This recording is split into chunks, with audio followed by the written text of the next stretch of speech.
Now, by this point, you've racked up, what, 18, 19, 20 fights?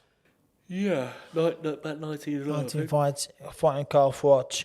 You had some adversity on the outside. Your promoter, trainer, manager, Adam Booth, you and him fell out. And I don't want to talk about the specifics. It's not about this podcast. It's about getting back up, not about, he said, she said.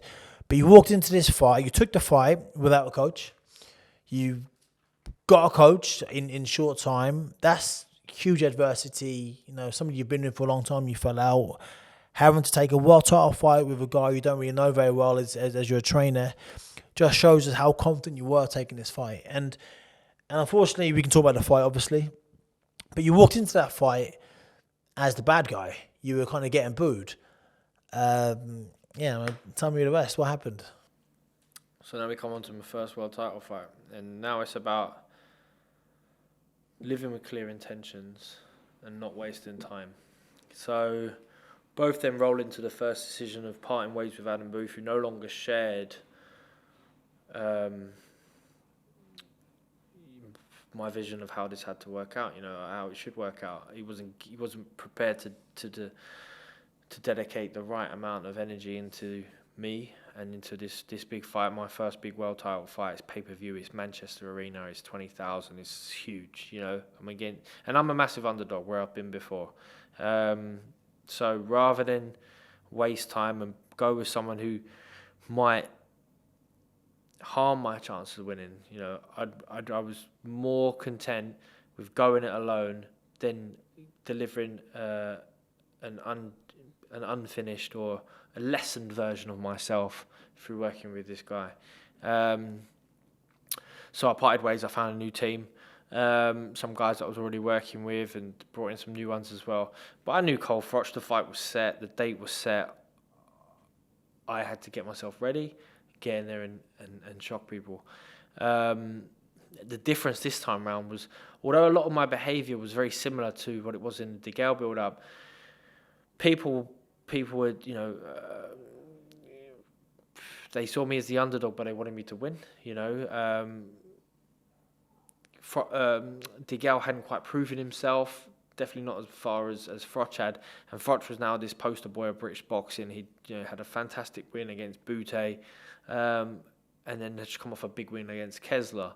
So he had the power of Matchroom behind him, Sky Sports, everyone was behind him, and the British public just follows. So now I'm here, and sure I want to get under Carl Froch's skin, but more than anything, I want him to believe that he's in a real fight, that this is going to be very difficult for him. Now I'll happily be fully dedicated to the cause, fully dedicated to the win, knowing that I'm going to alienate myself in the process, if that need be, because I'm going to tell her speaking to my mum and telling her, she's like, why you got to be like this? Why, people won't like you. And I felt sorry for them, because I know that my mum and my dad, they're probably having to explain to people, oh, I'm not actually an arsehole. Do you know what I mean? People come up to people where, why is he acting like this? Why is he doing that?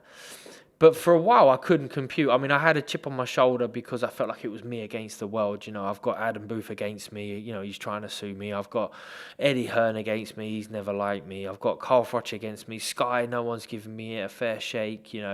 None of the boxing fraternity thinks I'm going to win. It's like, I've already shocked everyone with the DeGale fight. Why is no one backing me now? Have you not learned from your mistakes?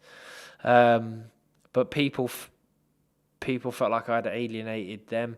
I didn't give Carl Froch the acknowledgement that he felt he deserved or desperately craved. And for me, that was bizarre. I was like, why on earth am I going to comfort him when we're about to have a fight, when he's going to try and knock my head off, and I'm going to do the same thing. But I'm sure you acknowledged how good he was in the gym when you were training. You knew you knew you were fighting a top-tier fighter. Top-tier fighter. But I've never fought anyone before or after that I don't think I can beat. Unwavering self-belief. I knew I could beat Carl Froch. I thought I'd beat him in really good style. I mean, maybe everyone's the same, maybe they're not, but maybe my opinion of myself is a little bit more inflated than everyone else's opinion of me.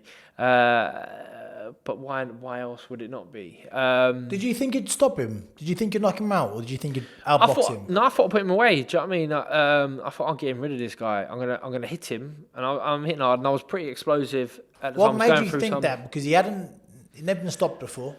No, but it'd been over. It got dropped by Jermaine Taylor, got off the floor to win, and Taylor was kind of Towards the end of his career, but a phenomenal fighter. I'd watched Andre Ward outclass him, so I knew he was there to be beaten, and I'd done a few rounds with Kessler, and I was like, yeah, he's great, but I mean, not enough to work out how a real fight would go. But I knew I was up for it. I was unstoppable. I was in the form of my life. I've never been so switched on and dedicated to something as I was there. This is my time to arrive. This is my platform. This is where life's going to change for me.